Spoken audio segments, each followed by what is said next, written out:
Hey folks, David Frost, MyStrategicForecast.com. You're here for another episode of Common Sense Technical Analysis.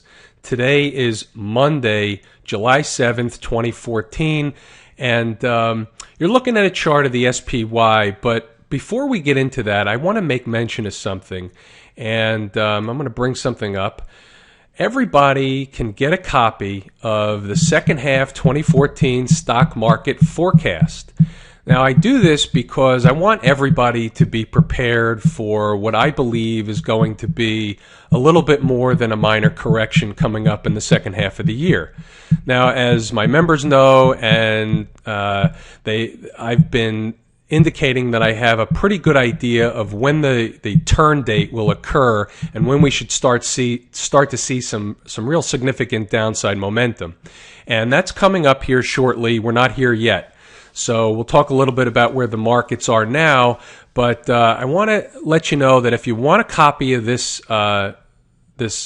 forecast, go ahead and go over to the website, and on the right-hand sidebar, you'll see a box that gives you the opportunity to click it, and you can download the report. I'll also put a link underneath this video, and go ahead and get it and read it. It's free. There's no cost to it. I just want everybody to have it. Now let's get into the markets.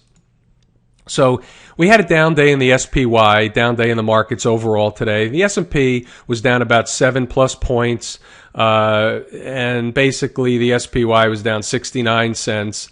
Not a big down day, a little bit higher volume than Wednesday, Thursday of last week. However, not a whole lot, maybe 62 million shares today. Let's see, it was just under 62 million shares. And that's not saying much since last week, the end of the week, was a couple of the lightest volume days we've had in quite a while, let alone for the year. So I said we would get a holiday float. We got the holiday float.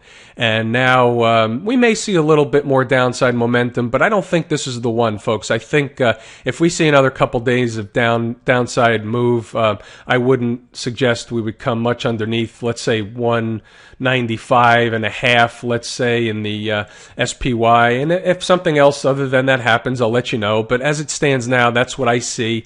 But what we did see today, and let's take a look at the small cap index, because this was a whole different story. Now you can see it's a little bit more dramatic here. You can see the big down day here, and on the IWM, we were down $2.05. Now that's a big deal. Considering we started the day at 119.44, finished the day at 117.70, right? That's a big move, almost right into the 20-period moving average. Now, if we see some follow-through down here tomorrow, that may portend something different for the market, because as you know, the small cap index has been the leader on the upside. It's been the leader on the downside. Last time the market turned, the small caps were screaming to us that there was a turn coming in the market, and the small caps led the way down, and to a much larger magnitude. So we're watching the small caps, and this is going to give us a good indicator of what's to come. However, we're still in an uptrend, and there's really nothing wrong here. If we just take a look at the weekly chart of the IWM, there's nothing wrong here. This is still in a strong uptrend, so we're not going to read too much into it right now, but we're aware of it, and we're watching, and if we see those signals, remember, the market tells us what to do. We don't tell us what we think the market should be doing, and we don't force our will in a trade or on the market itself. Let's go over to the interest rate complex, if you will. This is the 10-year TNX. This is the 10-year rate. Rate was down today. So on Thursday, we spiked up. We made a high of 269. Now, I think that may be it for the short term, and I thought we might get a little higher in the 10-year. But for now, we may pull back if the market starts to sell off a little bit. It seems to be working today. If it works for another few days, we may see the rates go back down to about 250 on the 10-year, 255. And if that's the case, then we may look for a pattern, because it still, in my mind, has higher prices ahead or higher yields ahead. And if you look at the 30-year, there's much of the same thing. So we had a pullback. We got up here on Thursday. We hit a high of 251. Now, I said I thought the high might be up here at 250, all the way up here at 255, let's say. I was saying 255. So we didn't quite get there on that move, but that doesn't mean we won't get there on the next move. We'll see what happens. I'm in the TBT trade. It's chopping around. It goes positive, negative, back and forth, back and forth. It's really just churning around. And if I see something negative or positive, I'll let you know. But for now, it's kind of a non-event going on. All right, let's move over to the gold market. And let's take a look at the GLD chart. Whoops. Let's take a look at the GLD chart.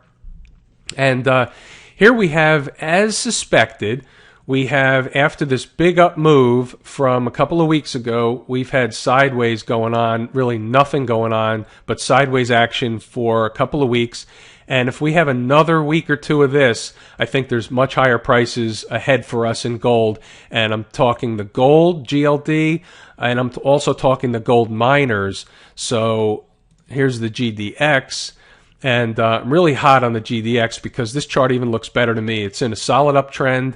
And when you look at the weekly chart, and you guys know I made another video, the weekly chart of the GDX has this head and shoulders breakout from last week, and we'll see if we move sideways along the neckline, which would be down here for let's say 10 trading days, 9-10 trading days.